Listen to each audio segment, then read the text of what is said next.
ainsi au 5e dimanche de l'Avent. C'est le dimanche qu'on appelle Gaudete, qui signifie en latin Réjouissez-vous. Réjouissez-vous, effectivement. Et alors, c'est drôle parce que ce dimanche Gaudete, pendant le temps de l'Avent, certains le voient comme un parallèle, à juste titre, avec le dimanche Laetare, qui signifie également Réjouissez-vous, qui est au milieu du carême. Il y a cependant une petite différence. Alors, dans les missels du nord-ouest de la France, donc on va dire la zone liturgique de Rouen, l'introïte Gaudete se chante non pas ce dimanche-ci, mais le dimanche prochain. C'est le dimanche juste avant Noël.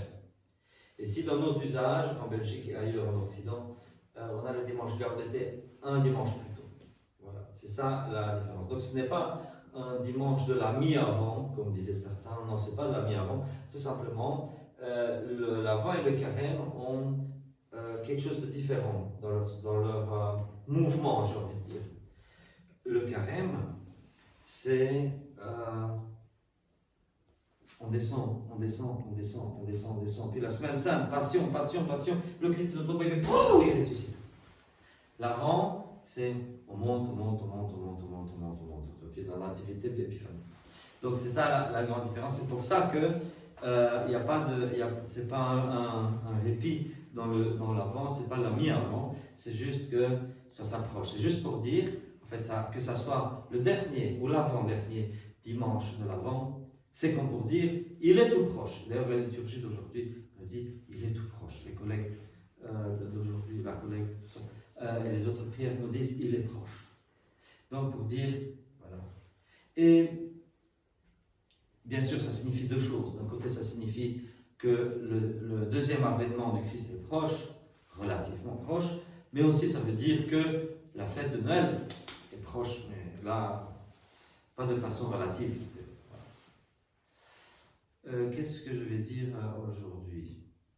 Je vais me focaliser un petit peu sur l'ancienne eau de ce jour. Ô clavis David, ô clé de David. Alors, dans le livre d'Isaïe, il y a un certain personnage, peu importe qui il était, à qui on dit, Dieu lui dit, je te donnerai les clés de la maison de David. Alors, selon les commentateurs, qu'est-ce que ça veut dire? Ça veut dire quelqu'un qui est tout proche du roi David. Enfin, pas du roi David, puisque David en lui-même était déjà mort, mais quelqu'un proche du roi messianique. Et en fait, la Bible de Jérusalem a une note intéressante qui dit, en fait, celui qui a les clés, c'est Pierre. Effectivement, quand Jésus lui dit « Je te donnerai les clés du royaume des cieux », c'est à ça que ça fait référence, à ce gars-là qui était l'intendant, qui était... Vous voyez, en France, il y a une fonction publique qui s'appelle le gardien des seaux. Pas des seaux avec lesquels on jette de l'eau, mais des seaux, c'est-à-dire des cachets, gardien des cachets. Bon, aujourd'hui, ça ne veut pas dire que cette personne-là garde les petits cachets, pouf. Non, c'est le titre plus symbolique qu'autre chose. Mais, anciennement, effectivement, tout le monde ne pouvait pas avoir accès, même aujourd'hui, c'est toujours le cas, au cachet du roi, au sceau du roi. Donc, une personne qui a le sceau du roi. Parce que quand le roi met son sceau sur un document, ça veut dire c'est officiel. C'est juste. Alors, s'il y a une personne qui n'est pas le roi, qui a le sceau, ça veut dire que c'est quelqu'un de très intime au roi, parce qu'autrement, la personne peut écrire une bêtise et puis mettre le cachet du roi. Je vais vous dire, le roi a dit une bêtise. Donc, le gardien du sceau. Mais la même chose, le gardien de la clé de la maison de David. La maison de David, c'est symbolique. C'est pas que David, d'ailleurs, au début, il vivait sous la tente. Mais, quand il était gamin. Mais la maison de David, c'est symbolique. Hein. Vous savez que Beit, c'est la quantième lettre de l'alphabet hébreu. Aleph, puis Bet. La deuxième. Aleph, Bet, Gimel. Donc, Bet, la maison. Bet, c'est la maison. Hein. Bet, c'est donc la maison. Donc, c'est symbolique. C'est drôle. Les Hébreux vivaient sous la tente. Et pourtant, il y avait la notion de maison. C'est drôle. Hein. Il n'y a que le roi qui avait une maison. Enfin, après ça, avec tout le monde. Mais au début, avoir une maison, c'était quelque chose. C'était pas rien, avoir une maison. Et donc la maison de David, ça veut dire sa famille, sa descendance, sa famille au sens large, la descendance, tout ce qui appartient à la tribu de David, pour ainsi dire. Bien que David n'eût pas une tribu à lui-même, mais il faisait partie de la tribu de Juda. Donc, au sens propre, c'est Pierre, c'est-à-dire chaque évêque qui a les clés du royaume, les clés de le Christ, donc les clés de la maison du Christ. Mais le Christ lui-même est aussi appelé clé de David. Alors, donc pourquoi est-ce qu'il est appelé clé de David? Non pas parce qu'il est lui-même l'entendant de lui-même, non. Le roi promis devait venir de la souche de David. Le Messie devait venir de la souche de David. C'est ça qui a été promis par les prophètes. Alors, comme vous savez peut-être, à un moment donné, donc il y a l'exil, puis certains reviennent de l'exil, ou leurs descendants, etc. Il y a une autre famille royale qui n'est pas de la souche de David, qui est la famille d'Hérode. Elle n'est pas de la souche de David.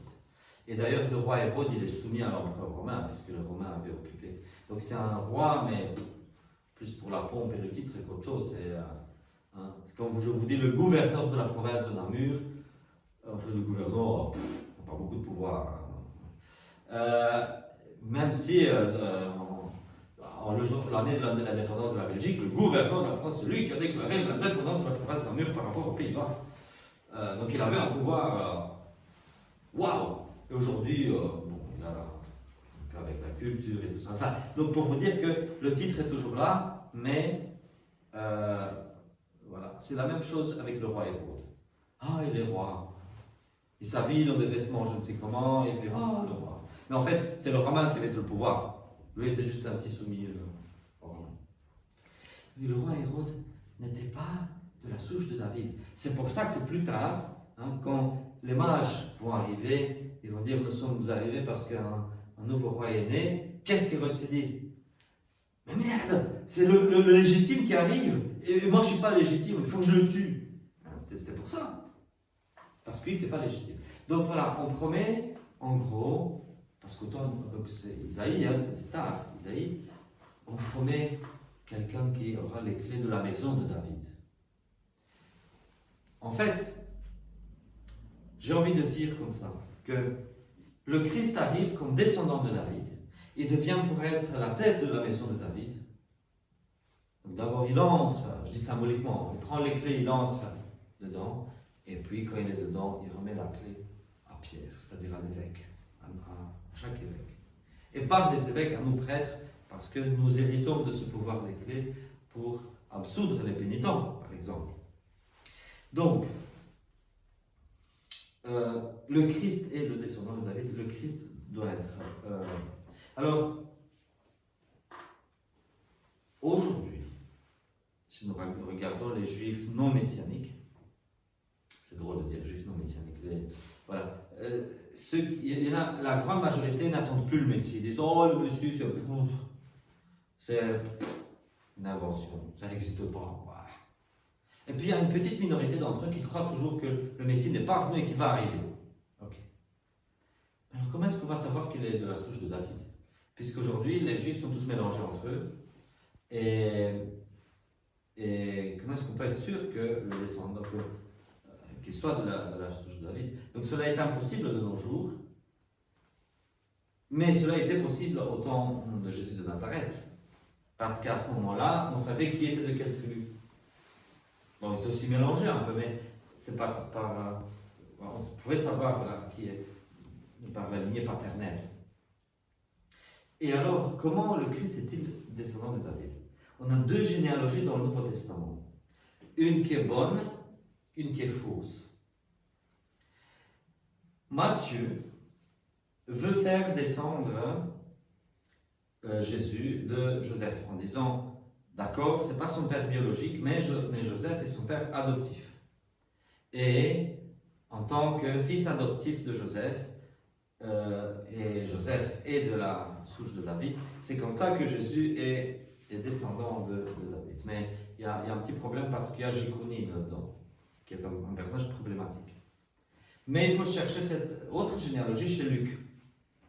Chez Luc, il nous dit à un moment donné, Jésus, ayant environ 30 ans, était le fils légal de Joseph, mais en réalité, il descendait d'Élie, ça veut dire Eliakim, qui était d'un tel, qui était d'un tel, qui était d'un tel. Et ce Eliakim, ou Joachim, ou Joachim en français, c'est le père de la Vierge Marie. Jésus a pris chair uniquement de Marie, sans la participation d'un mâle. Et donc j'ai envie de dire que la souche masculine, si on a une, que Jésus reçoit, il la reçoit de Marie. C'est de Marie qu'il reçoit toute sa nature humaine. Aussi bizarre que ça puisse vous paraître, j'ai envie de dire que c'est Marie qui donne à Jésus sa masculinité. Et c'est pour ça que Luc rattache directement Jésus à Eliakim, c'est-à-dire à Joachim. Et c'est intéressant parce que le personnage du livre d'Isaïe qui parle de ces histoires de clés, de clés de David, il y a aussi un Eliakim là-dedans. Et c'est comme pour les maris, une Marie et l'autre Marie. Cet Eliakim, le grand-père de Jésus, reçoit les clés du royaume qui ont été données à un autre Eliakim plutôt que lui, plutôt dans l'histoire. Et c'est par cet Eliakim que Jésus, en tant que son petit-fils, s'incarne. Il vient comme descendant de David. Donc voilà, les histoires sont intéressantes. Et ce soir, ce sont aussi les premières vêpres de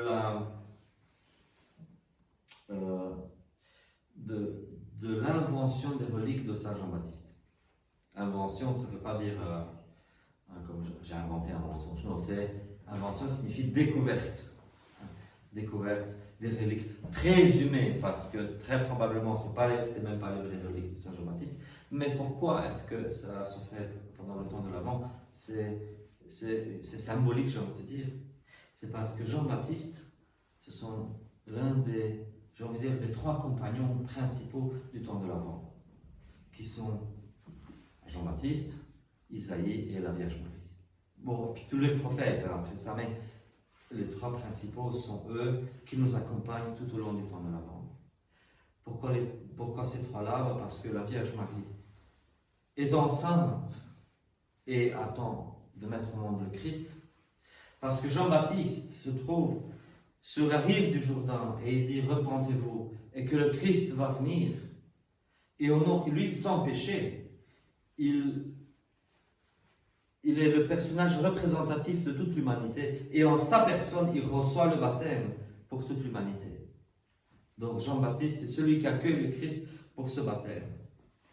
Et Isaïe, parce qu'Isaïe, c'est le prophète de l'Ancien Testament qui nous a prédit le plus de choses sur la première et la deuxième venue du Christ.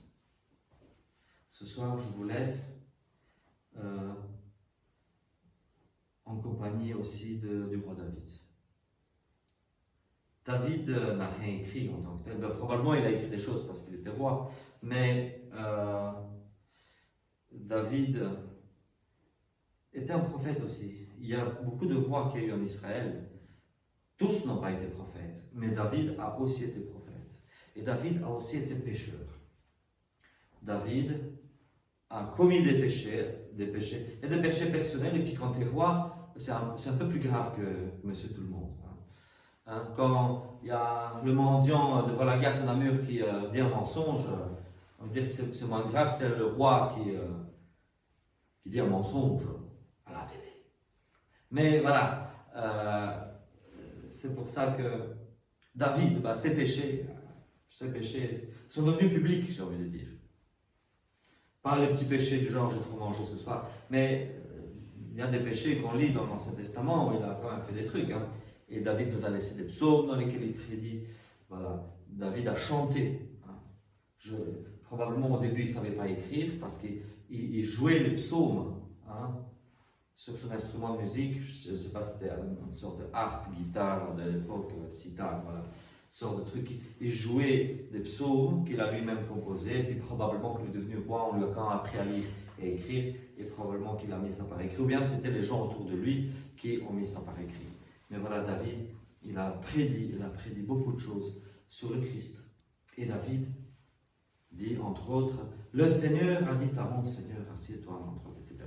Donc, David prédit quand même les psaumes c'est incroyable. Même si parfois ça peut nous sembler difficile de comprendre les psaumes, il y a de grandes prophéties dans les psaumes. Donc voilà, en ce temps de l'Avent, je vous invite aussi au repentir. Je pense qu'il est bien pour les chrétiens, ordinaires, de se confesser au moins 4 fois par an. Pendant le carême, pendant le temps de l'Avent, et puis, si possible, pendant les 4 temps de l'automne et les 4 temps de l'été, quelque chose comme ça. Mais en tout cas, en carême et pendant le temps de l'Avent, qui sont des périodes de pénitence, de abstinence, jeûne, pénitence plus longues, ce sont des occasions favorables pour se confesser. Et donc, comme le roi David, je vous laisse en compagnie d'un 4e compagnon de l'Avent, le roi David. Amen. Amen.